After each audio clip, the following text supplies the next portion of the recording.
This recording will cover Chapter 13, Independent Living and Community Participation.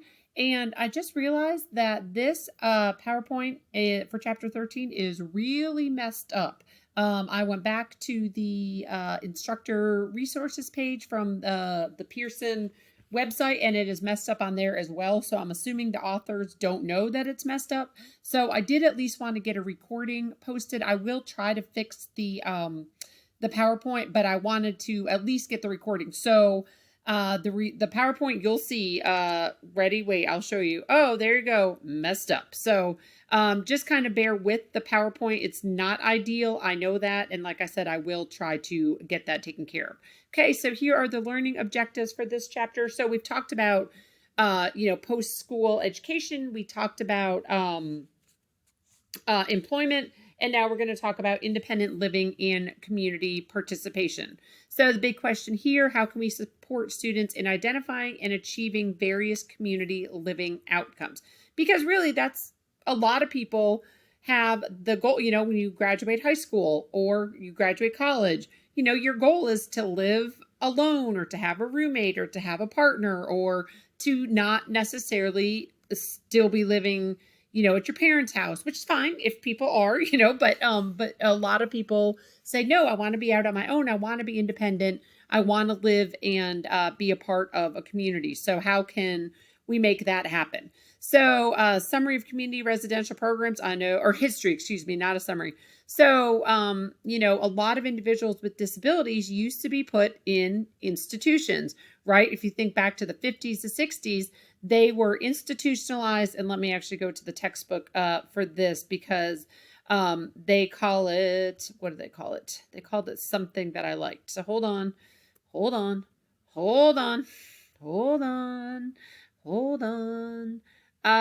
So they called it, they had a term for it that I wanted to share with y'all. Where was it? All right. So yeah, that's what it was. So, before the 1970s, disability services were characterized as benign neglect. That's the term I couldn't remember. So that's where persons with disabilities were left at home with families or were just housed in large state and charitable institutions, which, as good as that sounds, right? Oh, it's charitable. No. Those services were negligible. Families paid most of the expense. Sometimes the only alternative would be to place them in large state institutions if the family couldn't care for that person at home anymore. But think about it, there was very minimal community participation and interaction. Most of these individuals did not go to school, especially beyond high school, if at all. They didn't have a job. They didn't participate. They didn't have friends. They didn't have any type of social life. So really benign neglect is a good way of describing it. So take a look, if you want to your day to be really uplifted, read about, how bad it was back in the 50s and 60s for individuals with disabilities. So then people started saying, okay, let's start looking at normalization, getting them out of institutions, integrating them, right? So started thinking about group homes, stuff like that, residential services, least restrictive environments. We've talked about that. What's the LRE for one person is not going to be the LRE necessarily for another person. Then in the 70s, person-centered planning started coming along. So two early person-centered planning approaches were personal futures planning and MAPS, making action plans. Okay, so it talks about common characteristics of person-centered planning, including things like real life. We want the training and the support to take place in real world environments, commitment, stuff like that, personal advocacy. We've talked about that, empowerment and choices, right? Giving these individual choices, just like people without disabilities have choices. And they also said something, how did they word it? Hold on, that was on the other page. I think the normalization. I know I'm going backwards. I'm sorry. This was disability advocates began articulating this shift by defining quality of life for persons with disabilities in terms of how closely their lives mirrored the lives of persons without disabilities. Okay, so that was that normalization. We have this 20-year-old without disabilities. What is this student doing? Okay, now we have this 20-year-old student with disabilities. How can their lives be more similar and more parallel?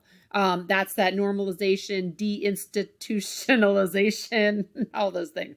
So, but really thinking about person-centered planning, independent living, again, might not mean independent, right? It might mean independent with a roommate. It might mean at a supported living environment, something like that, okay? And over here, I'm sorry that it's kind of half on and half off. This is just the table of contents for this chapter, so don't really pay attention to that. So here are some common characteristics of person-centered programs, and that is on page 311. Again, it's just easier to go from the textbook as opposed to that messed up PowerPoint. So here we are. Okay, so critical points, Medicaid waivers, all of these things. I want to get to Jennifer, one of our case studies. So residential transition planning requires an understanding of family cultural beliefs about residential services and the person with a disability. So again, focusing on who? The person, right? Focusing on the person with the disability, not their parents, not their friends, not their brother, not somebody else who's just sitting in an office saying, oh, you need to do this, but really looking at the person. Okay, and looking at residential needs. So remember, the individuals would come up with a vision. Where do you want to be? Where do you want to live? I'm just going to get rid of the table of contents. And so we want to think about looking at, and I think I just skipped a page. Of course I did. Just because people, did I? I think I did. Hold on. Sorry. Oh, wait, maybe I didn't.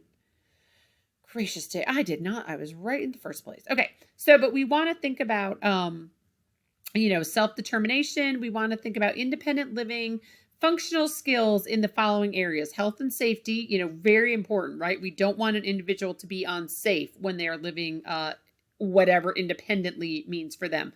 Self-care, home management, transportation, budgeting, and finances. So a lot of the same things that, a lot of us are probably worried about and dealing with as well, but the individuals with disabilities might need a little more explicit instruction in some of those areas. Okay, so I do want you, if you have a chance, look at the case study on page 315 about Jennifer. So she said her top 10 list indicated that she wanted a pet. Well, I think that is a very good choice because who doesn't want a pet? She wants her own room. She wants help with her money, help with shopping. So she's saying, okay, I know I can do these things relatively independently, but I will need some help here. I will need help with doctor's appointments, but I want to be able to have meals on my own, to do my own laundry, stuff like this. So they went, so that was her vision for herself. So they kind of went and found some places and decided, hey, we're going to find a place for her where she can have a pet, live with her friends, and have her own room. And then, sharing an apartment would help cover costs. So kind of that backward planning. Again, look at where the student wants to be. Okay, now let's look at all these areas, health and safety. Well, she needs to be able to call 911 in an emergency, right? And recognize if she's sick or something like that. So here's what they're going to do. And here's, Jennifer should carry a cell phone, which now is pretty common, but back in the couple years, it wasn't as common necessarily.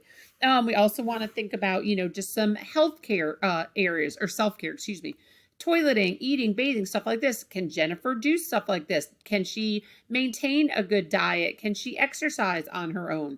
I think in one of the chapters, it may have been chapter 11, I think one of the students kind of said, or one of the student voices, that little section, the student said something like, yeah, when I was home, my mom made me take a shower every single day. And then I went to college or wherever the student went. I can't remember. And the student was like, yeah, I took a shower like once a week. And that became really gross. And he's like, because nobody was telling me to take a shower. So that's something, are we going to need to instruct the Jennifers? Hey, you have to shower every day. You have to brush your teeth every day. You have to comb your hair every day. Stuff like that. Okay. So, we just want her to be a little more independent, right? She's pretty independent, but she needs to work on dieting, exercising, stuff like that. Also proper work attire. So if our students, when they're off living on their own, well, if they're going to have employment, they need to dress appropriately. They need to shower, right? They might need to, put deodorant on, stuff like that. Okay, so it was determined, they would monitor her grooming, help her make hair appointments, stuff like that. Okay. Then home management, which I know I just kind of skipped over that page and I didn't mean to. Talking about menu and grocery shopping and home maintenance and reading product warning labels. Very important, right? Like, okay, this, I know it used to be kind of the skull and crossbones. I don't know if I think that's what it was, right? For poison. I don't know if that's still the label. I'm a little out of touch. So, but teaching her, hey, if it has this label, don't drink it. Don't put it on your hands. Don't use it as hand lotion, stuff like that.